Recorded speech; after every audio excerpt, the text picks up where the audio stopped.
नमस्ते. मी doctor Shama कोळे, Kokilaben Dhirubhai Ambani हॉस्पिटलमध्ये ENT surgeon आणि voice and swallowing specialist म्हणून काम करते. आपण आता इथे ह्याच्यासाठी भेटलो आहे की खोकला जर होत असेल तर तो कितपत सीरियस आहे आणि डॉक्टरला कधी जाऊन भेटलं पाहिजे हे आपल्याला समजून घ्यायचं आहे.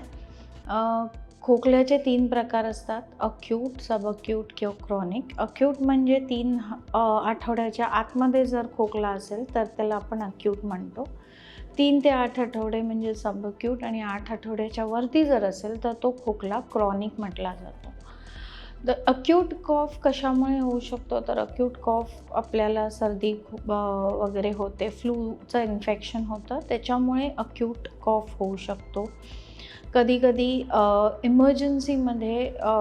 इमर्जन्सीसारखी लक्षणं होऊ शकतात की खूप जास्त खोकला येतो, ब्लीडिंग होऊ शकतं खोकल्यातून किंवा तर आपल्याला इमर्जन्सीमध्ये इमिडिएटली हॉस्पिटलच्या इमर्जन्सीमध्ये जाऊन दाखवायला पाहिजे. सर्दी आणि फ्लूसारखा जर खोकला असेल आणि जर तो 3 आठवड्याच्या वर राहिला किंवा 2 आठवड्याच्या वर राहिला तर आपल्याला डॉक्टरकडे जाऊन दाखवायचं आहे.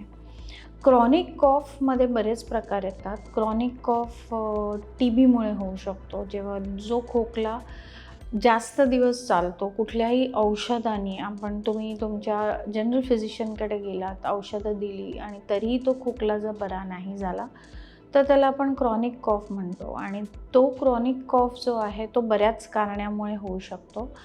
त्यांना TBमुळे होऊ शकतो किंवा ॲसिड रिफ्लक्स, ज्याला आम्ही GERD किंवा लॅरिंगोफॅरिंजियल रिफ्लक्स किंवा LPRD म्हणतो, त्याच्यामुळेही क्रॉनिक कॉफ किंवा खोकला होऊ शकतो, जो जनरली ड्राय कॉफ असू शकतो. काही वेळेला जर स्वॉलोइंग इश्यूज असतील, म्हणजे तुम्हाला कधी खाताना, गिळताना कॉफ येऊ शकतो, तर त्यालाही तोही क्रॉनिक कॉफच्या ह्याच्यामध्ये पडतो आणि त्याला आपण ॲस्पिरेशन कॉफ म्हणू शकतो. म्हणजे जेवण किंवा खाणं जे आहे किंवा पाणी जे आहे ते अन्ननलिकेच्या ऐवजी जर श्वासनलिकेत जात असेल तर त्याला कॉफ बिकॉज ऑफ ॲस्पिरेशन असं म्हटलं जाऊ शकतं. तर that is a reason why you have to go and see a doctor. म्हणजे एकदम 100% तुम्हाला डॉक्टरकडे जाऊन दाखवायचं आहे. लंग इन्फेक्शन्स असतील तर तुम्हाला डॉक्टरकडे जाऊन दाखवायचं आहे. ॲस्थमा असेल, शॉर्ट ऑफ ब्रेथ म्हणजे थोडंसं चाललं तरी दम लागतो आहे, आवाज येऊन तुम्ही श्वासोच्छ्वास घेताय आणि खोकला कंटिन्युअसली येतो आहे, ड्राय कॉफ आहे, तर आपण त्याला ॲस्थमाचा कॉफ म्हणू शकतो किंवा कॉफ व्हेरियंट ऑफ ॲस्थमा म्हणू शकतो आणि त्याच्यासाठी पण आपल्याला डॉक्टरकडे जाऊन दाखवणं गरजेचं आहे. पल्मनरी इन्फेक्शन्स किंवा चेस्ट इन्फेक्शन्स किंवा कधी कॅन्सरमुळे, जर लंगचा कॅन्सर असेल तरीही तो खोकला खूप लांबपर्यंत चालू शकतो आणि तुम्हाला इमिडिएटली डॉक्टरला जाऊन दाखवायची गरज आहे.